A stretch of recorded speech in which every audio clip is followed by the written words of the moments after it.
In 2010, he was elected to the Missouri House. Scott was elected to the Missouri Senate in 2012 by defeating a Republican incumbent. He won a second Senate term in 2016 amidst that year's Trump wave. Scott, we look forward to learning about your platform and campaign. Thank you very much. It's a tremendous pleasure to be here with you again. I actually had the honor of joining your group in person a few years back. I think you had maybe a Monday lunch, and I was able to catch up with you and visit on my way to the Capitol that week. It's been a few years. But before I begin, I want to mention with respect to Caleb Rowden, because he has more influence and control over what comes to a vote in the Senate, particularly with House bills that are things that we don't want to see become law. I would encourage you to not only ask him to vote no if it comes to a vote, but also suggest to him that you'd really rather it not come to a vote in the Senate, because more often than not, the question in the Senate isn't whether there are going to be the votes to pass something. Almost everything that comes to a vote passes in one form or another. The name of the game is keeping it from coming to a vote. And out of 34 state senators, Caleb Rowden has more influence over what comes to a vote than any one of the other 33. So I would encourage you to make an even more nuanced ask of him. I can just tell you, having served for 8 years, including with him, but just with everybody in that chamber, believe me when I say constituent input matters. We track it, listen to it. It really is worth your time to reach out, and it makes a difference.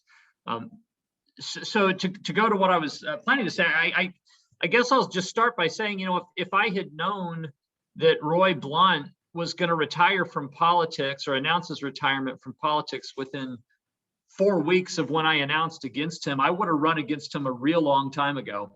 But it worked out the way that it did. And with subsequent events since, this race has just become an effort to keep Eric Greitens out of the United States Senate. The Republicans are going to try to stop him. I think there's an excellent chance it's going to fall to Democrats to make sure that that man does not get back in public office and get sent to Washington. And it's going to take an all-out effort to keep it from happening. And we have to stop him. It has to be done. I could unload on Greitens for really the entirety of my remarks. I will get back to him in a minute or a few minutes, but there's a saying in politics, it's not just enough, it's not enough to tell people who we're against. We have to tell them who we're for and what we're for. And so I want to do that as well. So my background, if any of you saw the president's speech a few weeks ago, he talked about the longest walk. I don't know if any of you remember seeing that reference, but President Biden said that the longest walk that any parent has to take is the walk to their child's bedroom to explain to them that they've lost their job and the family's going to have to move because they can't afford to live there anymore. And President Biden's father had to make that walk, and so did mine.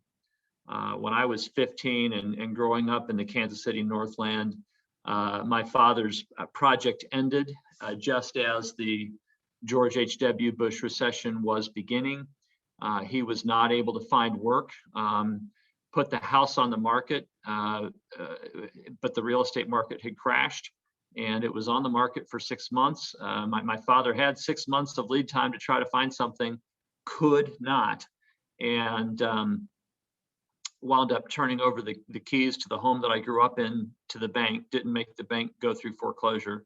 My parents declared bankruptcy, lost the family minivan, and we were caught. My mother had grown up military, and so the 10 years we had spent living in that home was actually the longest she had ever lived in any one place to that point in her life. We landed in rental housing after that. And I actually joined the workforce myself at the age of 15 to try to help out. My parents were able to find new employment ultimately, but the rental house that we landed in, the landlord decided to take back about a year later. And so I came home from high school one day to the sight of my mother sobbing over a notice to vacate. It had just, it had been too many setbacks that really had kind of overcome her. And that's what I would call my longest walk, was into the house that day to see my mother in that state and to have that conversation with her. So I understand what working families confront. We were still more fortunate than a whole lot of people in that downturn and in the Great Recession. Through it all, we were still fortunate, but I know what the struggles are that too many families face in our state and in our nation. So I actually started working at the Gladstone Ponderosa Steakhouse at age 15 as a waiter and cashier and dishwasher and buffet attendant, and sometimes I would help out the cook. And so I learned how to work on my feet, and that turned out to be really good training for serving in the Missouri Senate because of all the filibustering I had to do against the terrible ideas of this Republican majority.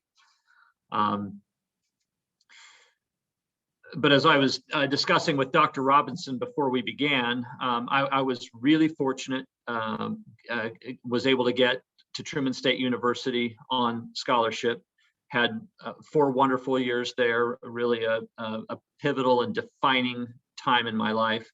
From there, got into a national law school, and then the firm that was known as Blackwell Sanders Pieper Martin at the time hired me into their St. Louis office after I'd spent my summers clerking in the Attorney General's office under then Attorney General Jay Nixon.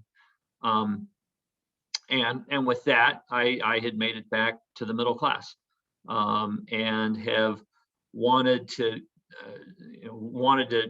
give back as much as I could, as quickly as I could. I got involved.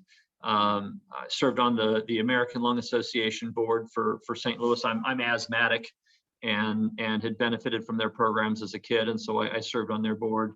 Got involved with the local mock trial program as the attorney coach, and from there got roped into the school board where I served for 9 years and made an impact. And then Congressman Russ Carnahan very strongly encouraged me to run for State House in 2010. It was a tough cycle.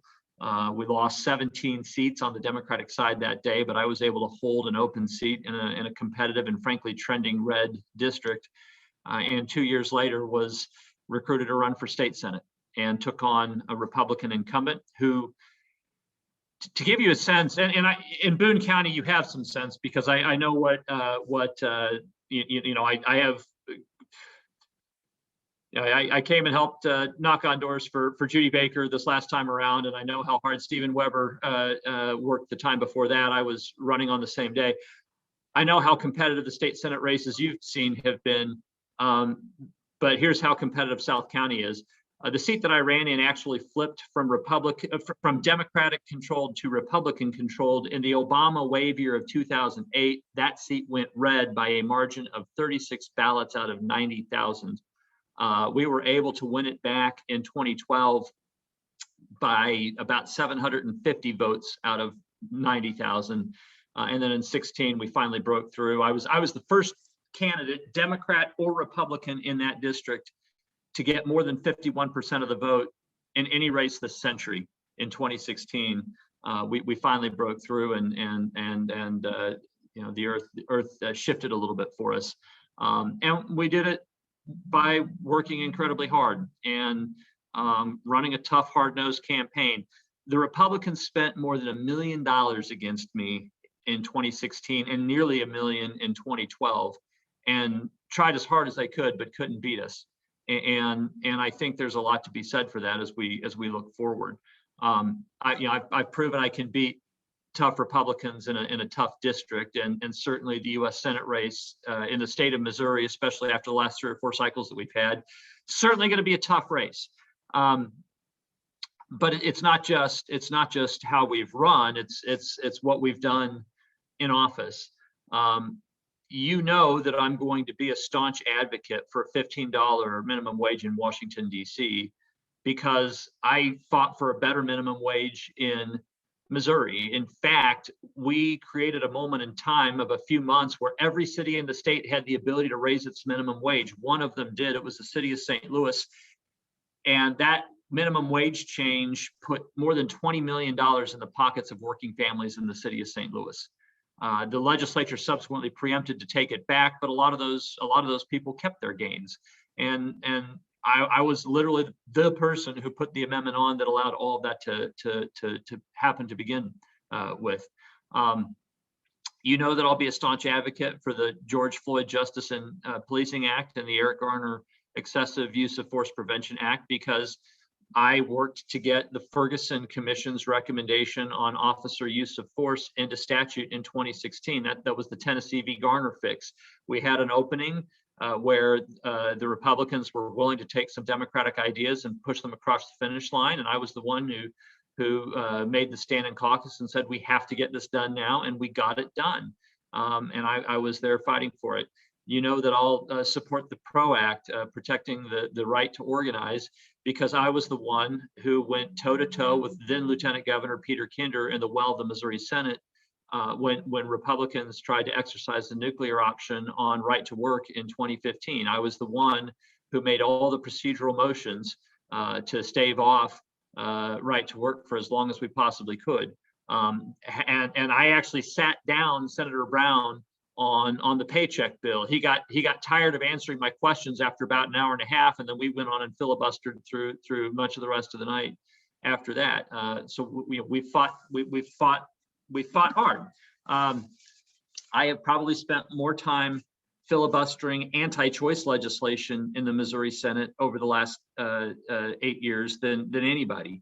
The 72-hour bill, this last terrible bill that eliminated exceptions for rape and incest. So you know that I will make sure that Supreme Court justices that are nominated for confirmation by the Senate are good on Roe v. Wade. It's critical. We can't take a chance on that, especially with how the court is comprised now, where there's just not a lot of certainty about where we're headed on that issue. And for every seat that turns over going forward, it's going to be incredibly critical to have the right person passing on those nominations. You know that I will stand and fight for protections against workplace discrimination, because I was among the last 2 Democrats standing on Eric Greitens' absolute butchering of our state's anti-discrimination law, Senate Bill 43 in 2017. That bill made it illegal to sue people for sexual harassment and workplace discrimination. The only authorized defendants in Missouri now are companies. It is literally a defense to a claim of workplace harassment to say, you can't sue me, I'm a human being. It's despicable, and we did everything we could to fight it, and ran out of filibusterers. Frankly, it was just me and Senator Kiki Curls at the end, which you need to have 3 in Missouri the way it works. I know there was discussion of green energy infrastructure. I have been the point person on Grain Belt Express in the Senate, and frankly, part of the reason why that project is still alive, to get wind energy moving through Missouri. And you also know that I'll take on Eric Greitens, because I've done it. Senator Jason Holzman and I were the ones who called for an investigation into his misappropriation of that veterans charity list that he used improperly to raise money for his campaign. The Missouri Ethics Commission fined his campaign $178,000. I was the one who called for the investigation into his use of the disappearing messaging app Confide. I don't know if you remember that, but the governor was violating the Sunshine Law and the open records laws by sending disappearing texts to people regarding state business. I called for the investigation, and of course the top watchdog in Missouri for that is supposed to be the Attorney General. So I sent my letter on Senate letterhead to the Attorney General at the time, who happened to be Josh Hawley, and his response surprised me. He said, "Yeah, we'll take a look." He actually investigated Greitens for Confide, and we can quibble over how thorough that investigation was or wasn't. But the point is that was part of the beginning of the wedge that formed between Hawley and Greitens. And Hawley is not going to be for Greitens in their primary. And I can say with a straight face, I helped to sow that dissent between the two of them. Now, Greitens did some other things, frankly, as well. But the point is, I was there taking him on, calling him out when he wanted to slash higher education funding, when he did slash school bus funding, when he slashed nursing home funding, when he zeroed out life science research funding in our state, almost $20 million cut all the way down to zero for the Missouri Technology Corporation, when he almost single-handedly eliminated the affordable housing program that we have in Missouri. And that's a really big deal, particularly in Columbia. Y'all may or may not realize it, but you're kind of a nexus hub for the LIHTC program. And there hasn't been any of that done in Missouri since Greitens made the moves that he did. And we were there every step of the way, calling him out, making sure people understood what was happening. There, the second year he was there, he didn't even send a paper copy of his budget out. And you know, all we could do was call him out and call him out and call him out.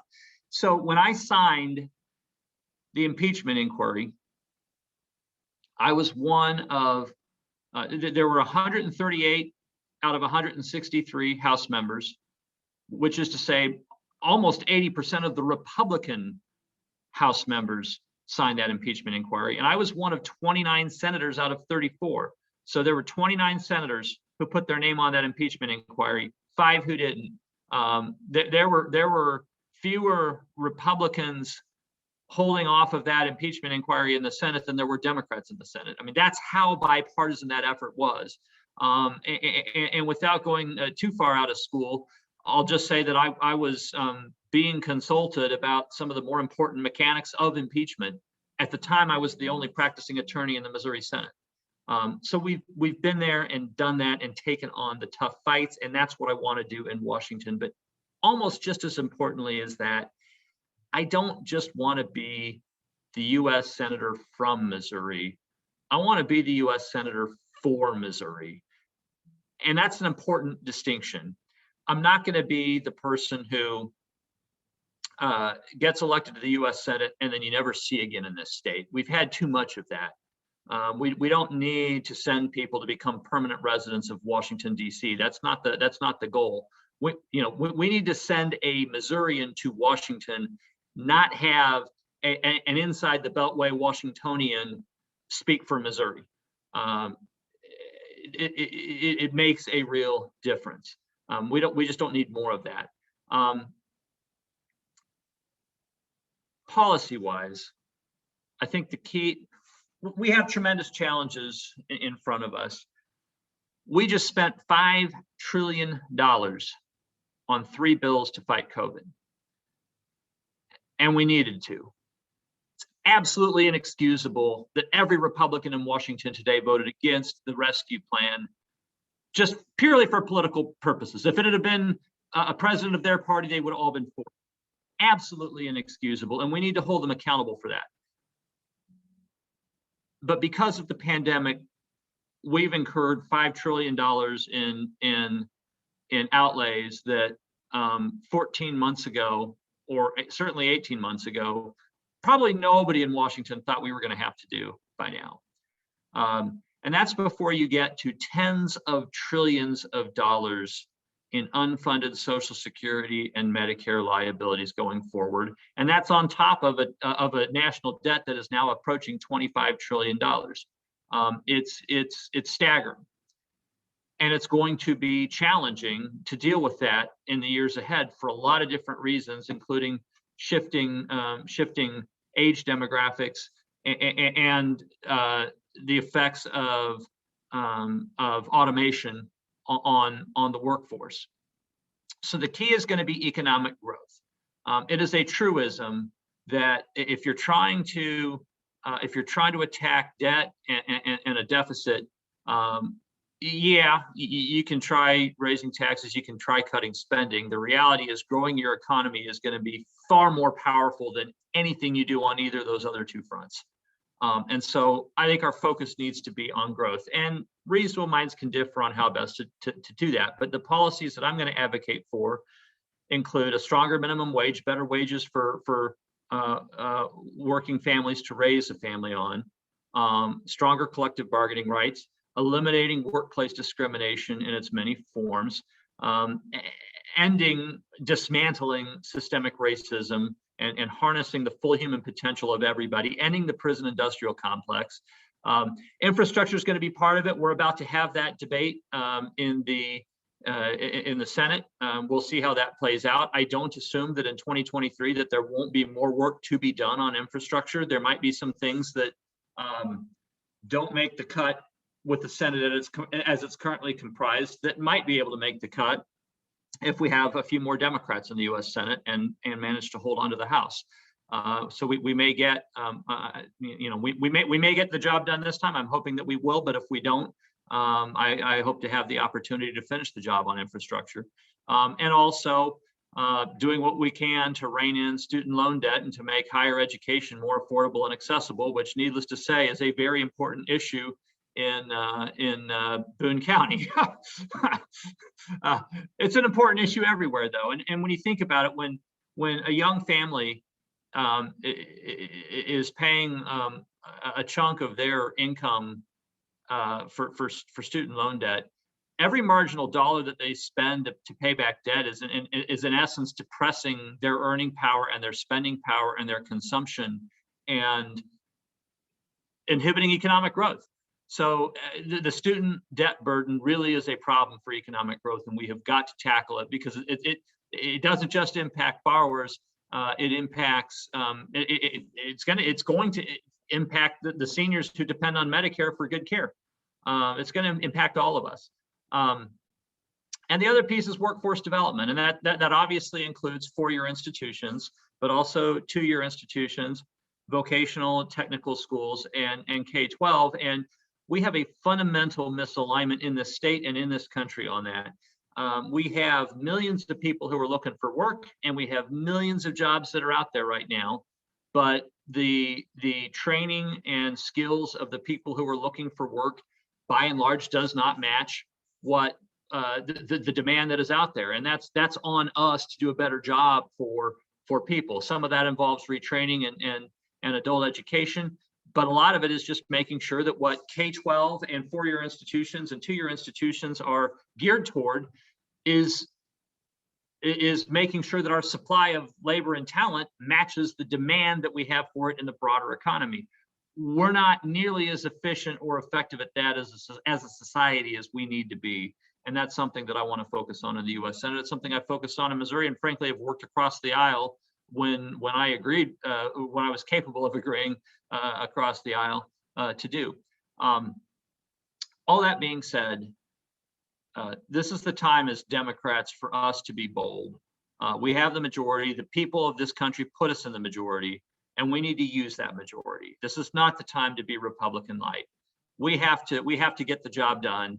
I am hopeful that if I'm lucky enough to get to the United States Senate in 2023, that we will have made immense progress with the Senate comprised as it currently is. But I will be ready, willing, and able to do what needs to be done to continue those advances that I hope that we're going to see over the next close to 2 years. The last 4 cycles in this state have been different shades of abysmal. From 1992 to 2012, Democrats won more than 2/3 of the statewide races in Missouri. After the 2012 cycle, since 2012, Democrats are 1-15 in statewide contests. Our only win is Nicole Galloway's election as auditor in 2018. we must change that narrative. We absolutely must. And that means re-electing Nicole Galloway and sending a Democrat to the United States Senate in 2022. And believe me, we can do that. It is there for us, but it's going to take more than out of all of us than we've ever given before. I assure you, I'm going to spend more time this cycle working on getting a Democrat to the U.S. Senate than I have at any point. I'm going to work harder this cycle than I ever have before, and that's saying a lot. And that's saying a lot for each of you too. I know how hard you work. I've seen how close a lot of the races in Boone County have been. But for all the work that you've done, for all the cycles leading up until now, and as hard as it's been the last several cycles, we have got to put effort into it like we never have before. And that is my ask of you. I'll be doing my part. Nicole will be doing her part. Others of us will be doing their part.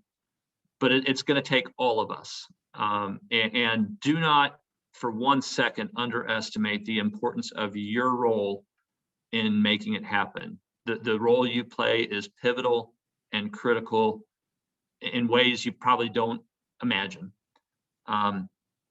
As for me and my campaign, our campaign, scottsifton.com is the easiest way to find out more about us. We have a volunteer sign up, obviously a donation link. I know that we can turn the state around. You have my total commitment, and I look forward to working with you every step of the way.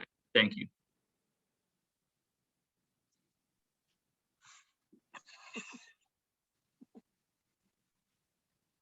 And I think all of you are muted. If anybody has questions, I'm happy to answer. I see at least one hand up. Okay, thank you, Scott. That was really exciting. I love the term, not the time to be Republican light. You covered many issues. I have to tell you, student loan reduction is major important to me for my only child. But the one issue you did not mention is possibilities and benefits in changing the filibuster. Yep. So the filibuster, as one of only 9 state Senate Democrats, as the only line of defense against bad Republican ideas under Eric Greitens. Believe me when I say I understand the filibuster, and I've done a lot of it. The filibuster is intended to be a tool so that we can at least agree what we're going to disagree on, to modify ideas that the minority objects to in an effort to forge, compromise is the wrong word for it, in an effort to forge better legislation that better incorporates the views of everybody being represented. The problem with what's happening in Washington right now is that Mitch McConnell is using the filibuster as a veto pen. And frankly, a stronger veto pen than Joe Biden's. If Congress sends Joe Biden a bill that he doesn't like and he vetoes it, well, they get to have an override vote. Where's my override vote if I don't like what Mitch is doing, right? And so it is a tool to be used. It is being abused. And I am persuaded, based on comments of Senator Manchin and others, that there do not exist in the U.S. Senate currently the votes to do away with the filibuster. Yeah. I do believe that that there is filibuster reform on the table. One of the concepts that's been talked about is, what if we make them stand and cookbook read like Strom Thurmond did when he wanted to perpetuate, racism in the face of the I can't remember if it was the Civil Rights Act or the Voting Rights Act. I should look that up, which one he was cookbook reading on, but make them cookbook read. And the only thing I'll say about that is there are literally more Republicans in the U.S. Senate than there are senators in the Missouri Senate. Making people stand and talk all night has one degree of effectiveness when there are 3 of us. It's another thing when there are 50. But at least the optics of, look, if they are going to insist on blocking voting rights reforms to overturn the nasty, terrible disenfranchisement that states like Georgia are attempting to perpetuate, at least make them stand, and so we can all watch on C-SPAN and make them do it. my bottom line on this is we need to guard against the tyranny of the minority. And I say that, and the shoe will be on the other foot someday, right? I mean, Republicans didn't hold control of the U.S. Senate forever. Democrats haven't. I mean, balance of power in the U.S. Senate shifts, not a small amount over history, right? I mean, this shoe will be on the other foot. But for us to be in a place where anything that is non-budgetary or not subject to reconciliation is dead by hand of the minority leader, in my view, gives the minority too much power. And I will do what is necessary to make sure that we get a fair up or down vote on things, and to make sure that the filibuster isn't abused. Mitch McConnell, the Constitution does not give Mitch McConnell a better veto pen than Joe Biden, but that is literally what's happening right now. Wow. Thank you. Thank you. David, Mallory had his hand up? No? Okay. Scott or Herb does. An off-year election, such as 2022, often requires one means or another a robust turn out the vote campaign. We have talked about that for years here and only occasionally accomplished it. What should not just your campaign, but your campaign in coordination with Galloway's campaign and the organizations of Democrats across the state do specifically starting now to try to get registrations up and voters out? So let me tell you my view of get out the vote and voter contact. And I think most people that have been anywhere near my campaigns in the past will tell you that I am a voter contact maniac. So the way I explain it, in my 2016 reelection run, knowing that Donald Trump was coming and knowing that we were going to have in excess of $1 million spent against us, we identified in a district of 182,000 people, about 90,000 voters, we identified 35,000 homes that we wanted to make sure that we contacted. And, we didn't have infinite resources. And so due to the limits of time, money, available staff, you can only run so many people on so many shifts. Out of those 35,000 doors, we were only able to get to 157,000, which is to say we knocked the thing 4.5 times. And that's before you get to what our phone bank did. Our phone bank, I think the final tally was somewhere between 250,000 and 500,000 dials. So I believe in relentless voter contact for a lot of different reasons. One is because it helps you win, but secondarily because we learn so much from doing it. Every time I talk to a voter, the question is, what issues are important to you? And you would be amazed at what I learned from the answers to that question. I've had some funny answers over the years. When I ran for State House in 2010, I asked a woman on Hoffmeister Avenue in Lee that question. And she answered my question with the question. She said, what is your position on primates? And I said, well, I being one myself, I'm rather fond of them. and she invited me into her home, and she had a gigantic cage in her living room with 2 Macoupin monkeys. And Joe Cavaney, who was subsequently our Senate caucus leader, 1 district north in the South City of St. Louis, Joe Cavaney had a bill basically to regulate primates. And so I had to promise her that I if you vote for me, I promise I will keep my hands off your monkeys. But in all seriousness, the first thing I have to say to answer the rest of your question is there are obviously legal limits on the extent to which a federal committee can, if at all, coordinate with state committees. So there are laws here that have to be followed, right? That being said, within the parameters of what are called walls down communications that are legal, I think it's fair to say there is a very widespread understanding that we have got to engage in aggressive voter registration, voter contact, and voter turnout in a way that we haven't probably since at least 2008. And I say that I'm actually not as familiar with what was done on that front in Senator McCaskill's 2018 race. But in 2008, the sky was the limit on our voter registration, contact, and turnout efforts. And we clearly have to return to that, because I got to tell you, and part of it might have been COVID, but part of it might have been they've just gotten better at this. We had more than 100,000 Republicans show up for Trump in the state in 2016 who we'd never heard from before. So they're doing it. I mean, part of the margin and part of the reason the margins were as wide as it was is because everything I just said that Democrats need to be doing, Republicans just did. And we have to own that. So it is going to be more critical than ever before.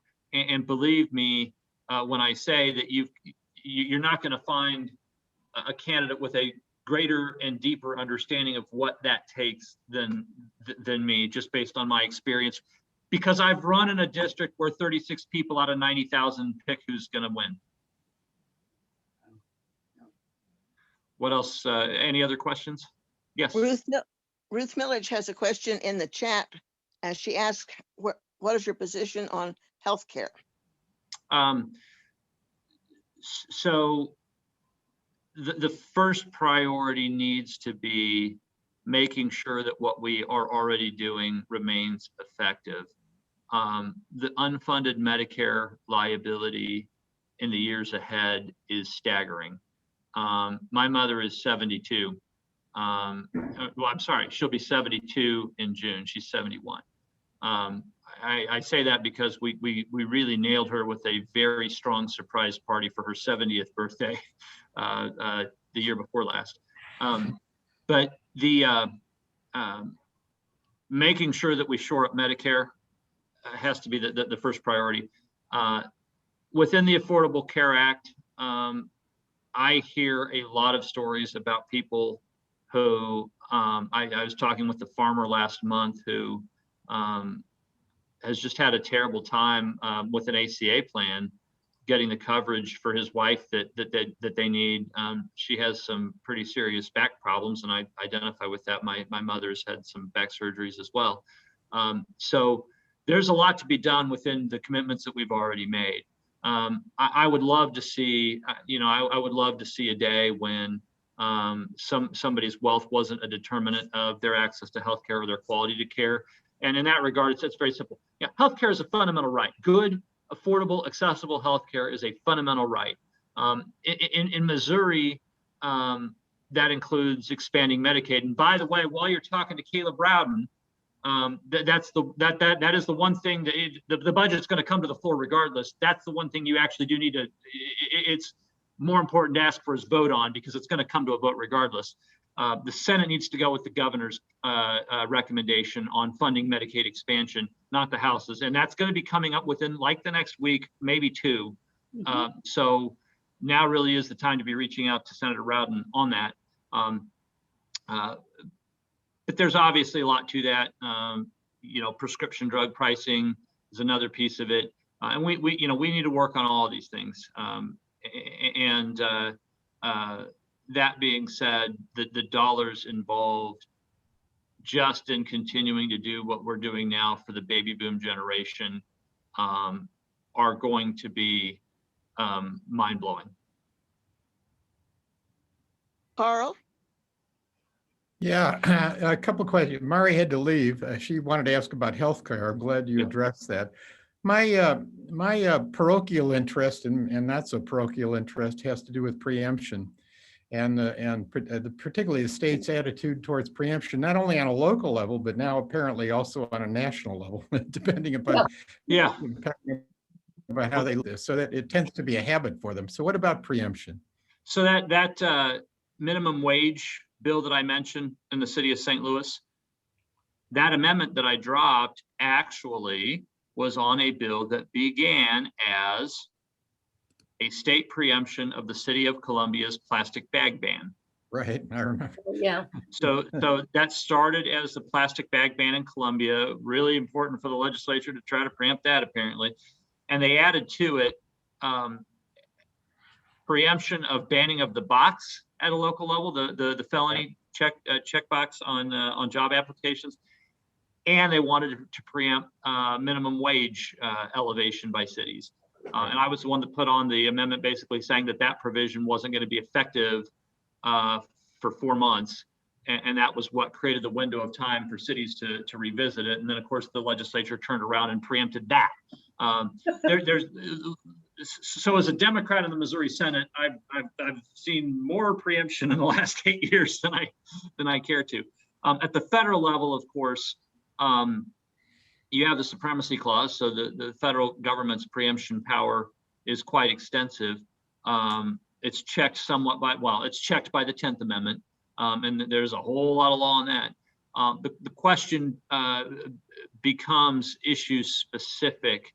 And I was talking with somebody about a somewhat arcane preemption issue earlier today, and I'm trying to remember, I made a note of it at the time. But the point is, at the federal level, if you are going to go down that road, you've got to be very careful about how you do it. But there are a lot of things for which we have 50 different state standards that it would be a whole lot better for everybody if we had one.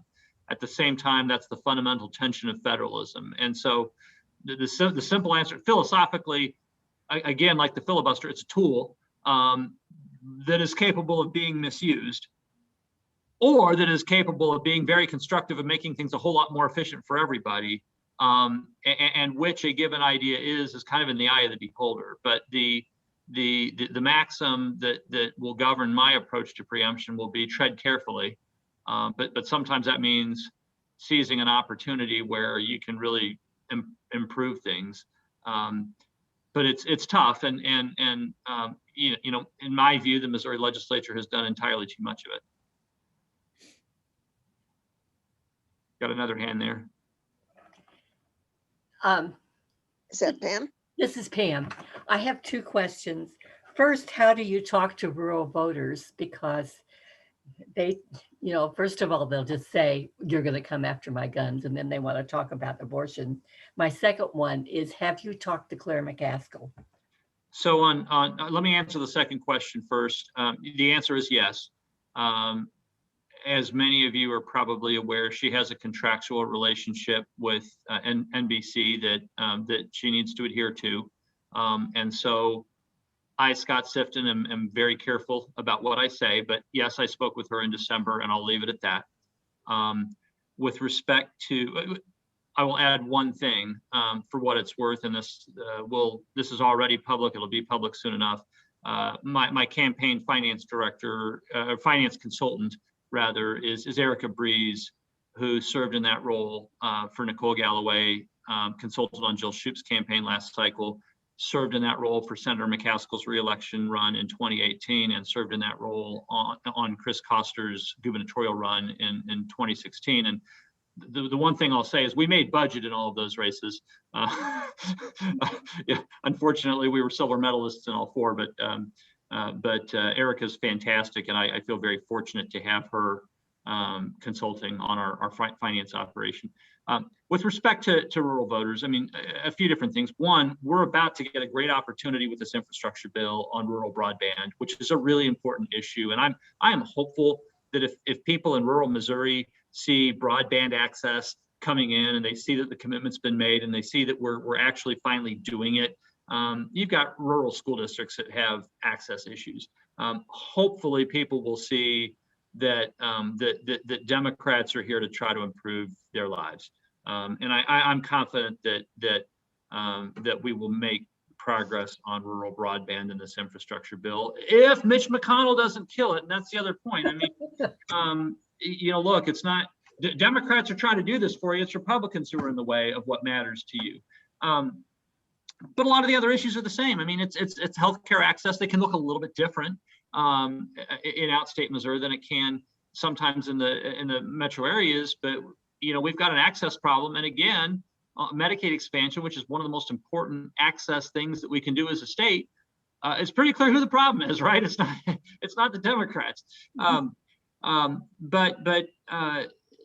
You know, workforce development matters in rural communities, because among other things, those are some of the places where we have demand for labor that there's not a supply for. So, you know, the other piece of it is getting there, and obviously with COVID, we're doing a whole lot more Zoom than we are anything else. But I'm committed to making it to 114 counties, as many of them more than once as I possibly can on this thing. And I think there's a lot to be said for showing up and being heard from. And we're going to work it as aggressively as we possibly can. Can you give me your statement on guns?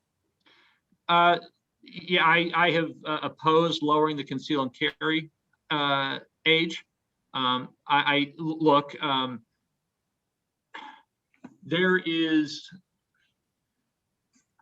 we don't do enough to protect the public from mass shootings, period. Red flag laws are not a perfect solution by any stretch, but we should do it. I think the American people favor universal background checks, and I support them. My personal focus on that has been the domestic violence angle. Under Bill Clinton, a law was passed providing that when somebody in the home is convicted of domestic violence, the guns are taken. That the problem is that the federal government doesn't have the resources or at times the inclination to enforce that law. So I have filed legislation in Missouri to allow that to be done at the state level. And I would say at the federal level, we could authorize local, that again, you get into 10th Amendment issues, but that's something I would want to look at. In domestic violence cases, I just think that if somebody goes far enough to get convicted, that's somebody that just doesn't need to be able to threaten their family with the firearm. There have been so many tragedies, and we all feel so helpless and frustrated. And that's even with steps being taken. It's terrifying, and as a society, we need to do better. And that being said, you know, some of these scenarios that we've seen unfold, you know, unfortunately, sometimes where there's a will, there's a way, and that is the cost of the freedoms provided by the Second Amendment. And you know, that is the law in our country, that people make decisions about guns. Okay, thank you. Yeah. Wynn Caldwell has a question on how you would address climate change. Sure.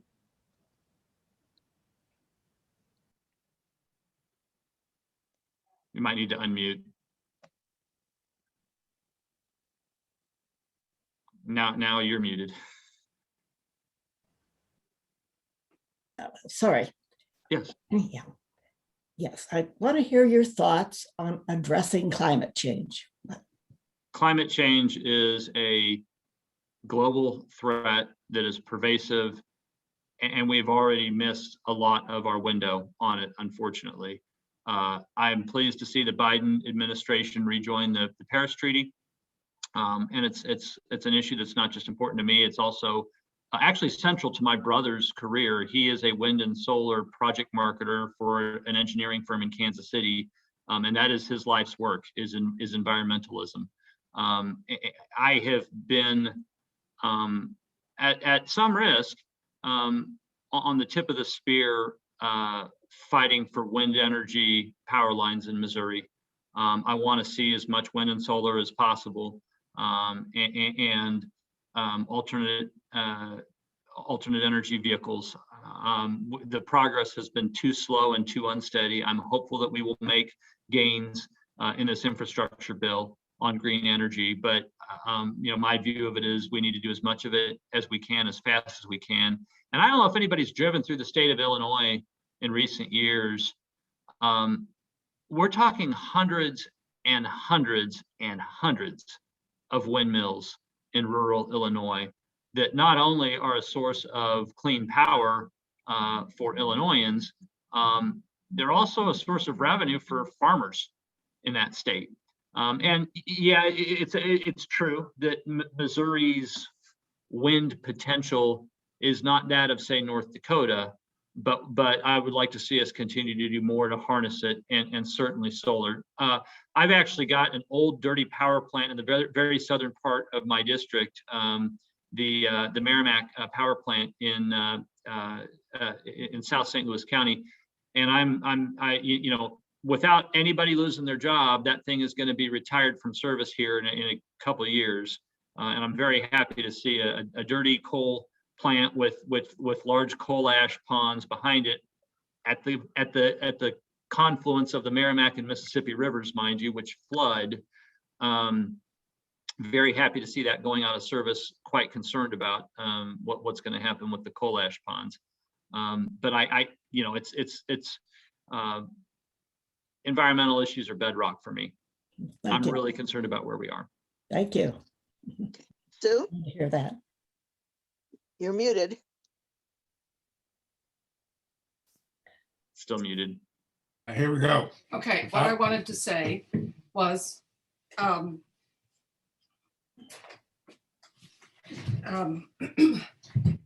are you, what are you doing now to try to take advantage of the fact that I believe you are the only Democrat that has announced, and we have a number of Republicans that have announced? How are you trying to take advantage of that at this point in your campaign? Well, there are a few other names out there. All I can say is we're coming out of our corner flying. We announced, dropped our launch video on February 8th. We've actually already had thousands of donors, and we're working aggressively on that piece of it. I'm doing as many of these kinds of Zoom meetings as I possibly can. I'm not able to make it to every one of them, but we do our best. But we are working to build a grassroots network as fast as we can. That includes social media and online. But we are engaging in an all-out effort. I don't know how to run any other way. I just don't. I mean, as they say, there's only two ways to run: unopposed and scared, right? You know, we're doing everything we can every day, and I'm very lucky to have a great team. So my general consultant, Eric Hires, ran Michigan for Biden. Before that, he ran Andy Beshear's successful gubernatorial race in the liberal bastion of Kentucky. And before that, he ran Steve Bullock's successful gubernatorial race in the liberal bastion of Montana. So he has a track record of getting Democrats elected in very tough states. My senior advisor is Ryan Burke, who was a consultant on the No on A anti-right to work campaign here in Missouri in 2018. He helped run that. He ran a piece of that. I already mentioned Erica. We've got several other people on the team, and I'm very happy with the team that we've got. But we are going full speed ahead, no doubt about it, and doing everything we can every day. And certainly appreciate any help that you can provide, whether it's you're welcome to forward our launch video or our web link to your friends on social media, Twitter, Facebook, you name it. We've got our campaign Facebook site, our Facebook page as well, our website, and our Act Blue page. All ways that people can get involved. But and of course, word of mouth matters in these things. It just does. But we're on it every day. I might make one other little comment. Please. The fact that Boone County now has a nice office for the Democratic Party, I think is a help for the whole state. And we have, you'll see most of us are gray haired in this group, but we have a younger group, quite a few younger folks also participating in that. And I think that's an asset to you also. So I came back, I came by, it may have been Judy's campaign office, but it might have been the coordinated, or it might have been the office you were just talking about, kind of on the, it seemed like it was on the north side of town. On Vandiver Drive. Yeah, been there. So I was there in October, and there's a great Michelle Obama as Rosie the Riveter, Yes We Can poster in it that I think is on my Facebook page. I think I said I think my post was I must be in the right place. Yeah, I know the office. It's a great spot. And it is a nice office.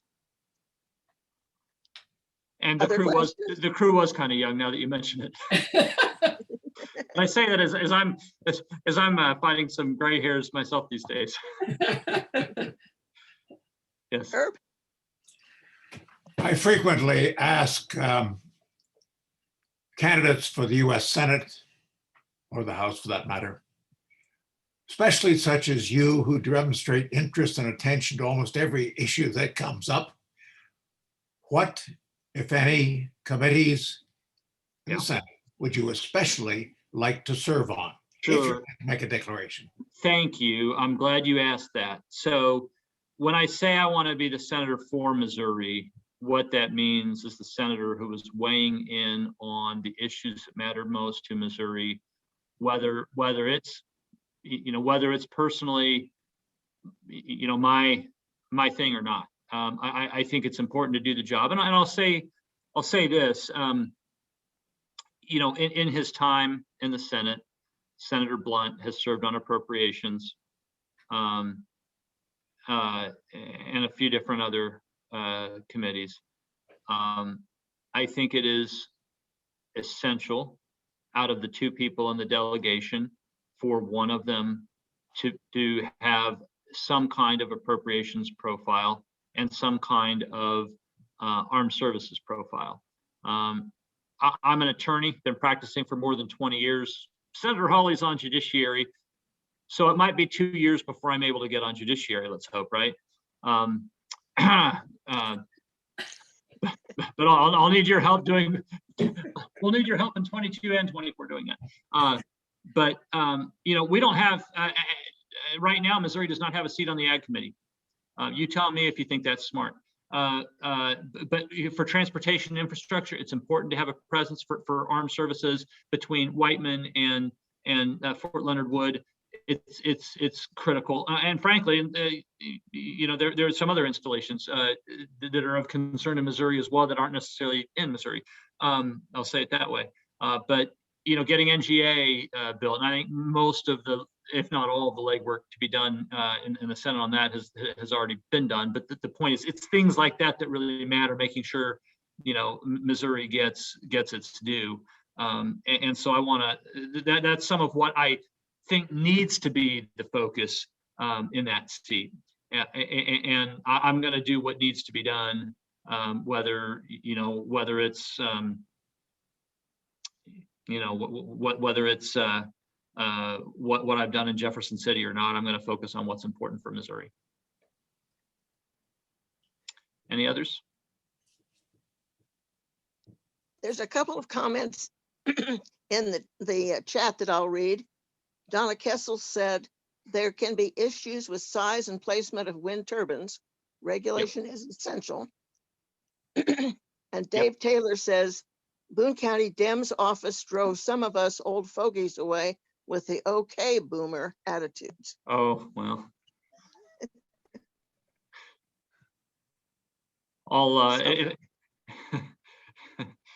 Sorry to hear that. Sorry to hear that. It's important to have a diverse team in many different respects. We fight back. It takes all of us. It really does. It does. Are there other questions? You may see people that I can't see because I can only see a few at a time on my phone. This is Donna. Scott Crystal. Scott Crystal. Yeah, I just wanted to expand on Let's that. switch over to foreign policy for a second, because one of the things we're seeing right now is Russia is putting troops on the Ukrainian border. We have the problems with China trying to take over the South China Sea areas as their own. What things could you possibly do once you're in the Senate? Sure. Well, you also have a substantially increased Russian presence in the Arctic as well that has come to light recently.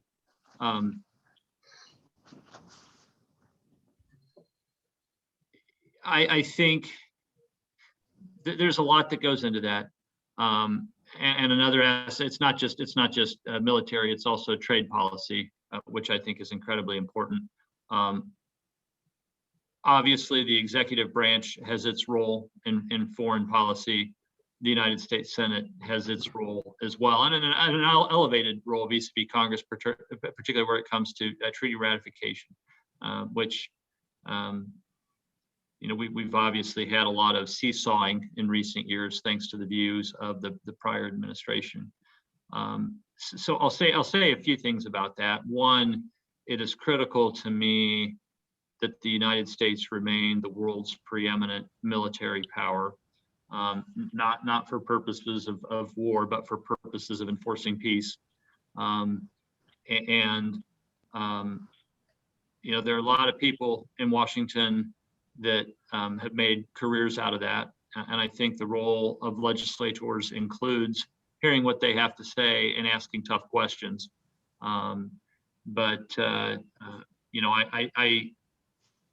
We have seen so much from Russia in particular in the last several years that it's very clear to me that that's not going to change anytime soon.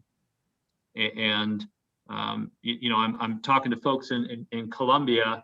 Part of this conversation could be just as appropriate for some of your friends there in Fulton, not too far away from you. But it's not as if this is a new challenge. At the same time, I think there's probably a greater degree of international cooperation, including amongst powers that are at odds on certain things than people sometimes appreciate. This world has a lot of challenges, and right now COVID is probably the biggest one. But in the U.S. Senate, you do have a rare opportunity to weigh in and make a difference on those issues that you really don't. I mean, you do in Congress as well, but you have a greater foreign policy profile than you do in almost any other elected institution, and it's important to take that very seriously, very soberly, and to ask tough questions. Yes, David Mallory. Basically, I just want to, looks like we're about out of time now, a little past time. As long as Scott is perfectly willing to stick around, that's fine. I think we still got the time. I'm going to have to drop out. So I'm going to go ahead and officially close the meeting. But as long as anyone's able to stick around and chat, feel free to go ahead and do that. And if Scott's able to spend a little more time with us, we appreciate it. Scott, thank you very much for being here with us. Thank you for having me.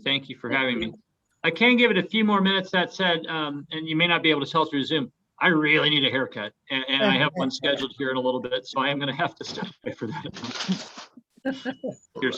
But I can take it. I can take a couple more. Thank you very much.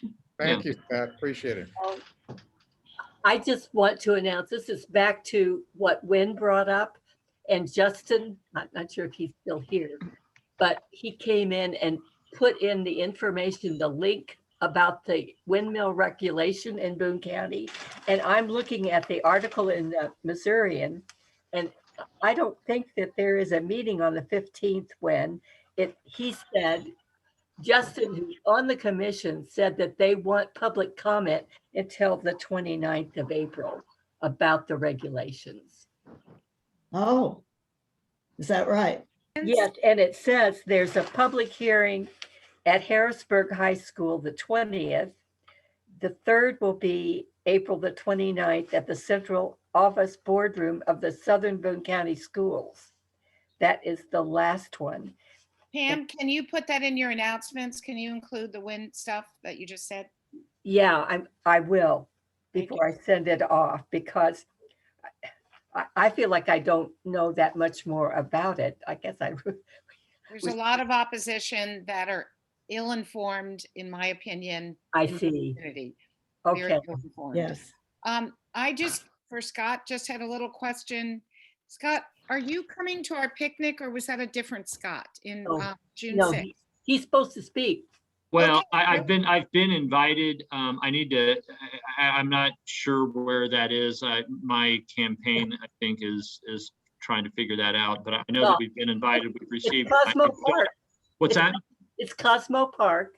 Yeah, no, I know that. What I don't know is whether my campaign has already said, yes, we're doing it, or for whatever reason, no, we can't. You better. I am not the one that handles the scheduling.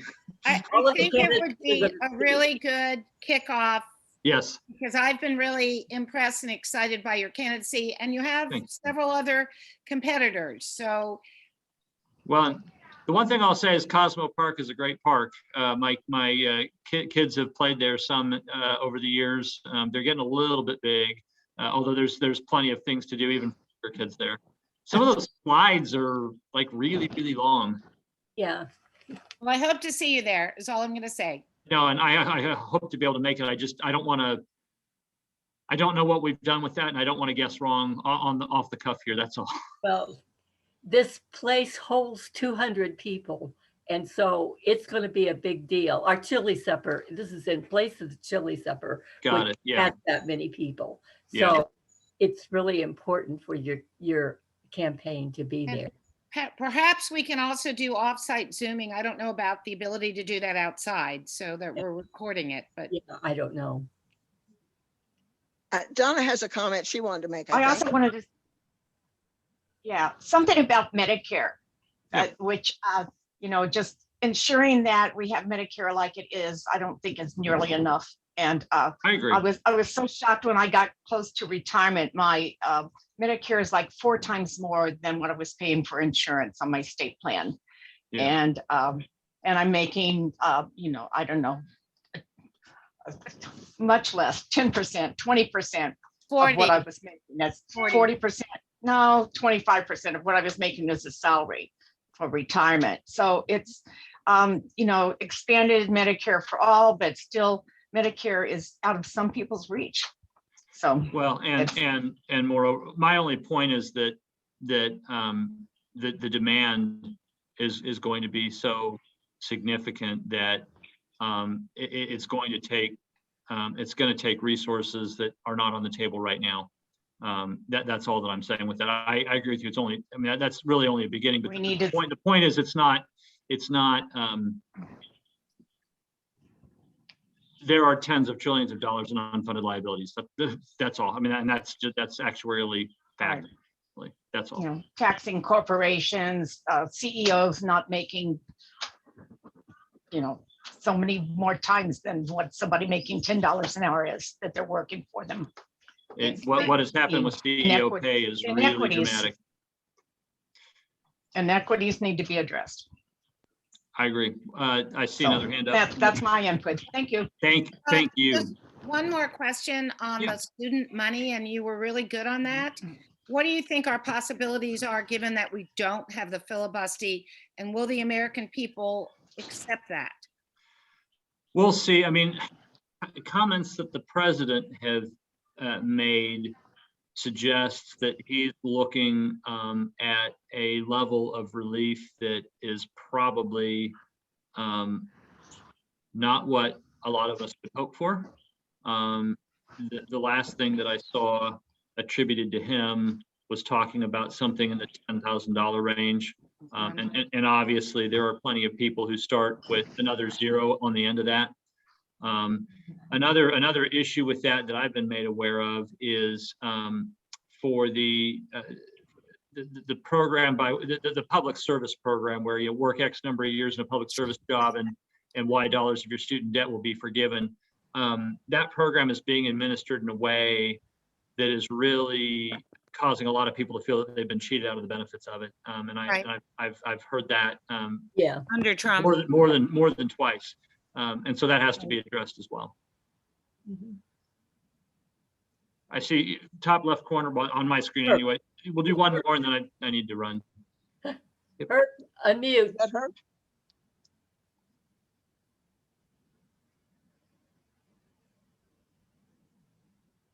I think we're unmuting. Good. I just wanted to say thank you very much for running. You add a dimension to this race, which I think is the most important one. And number 2, thank you very much for joining us here today. We appreciate it greatly. Thank you. It's been a pleasure.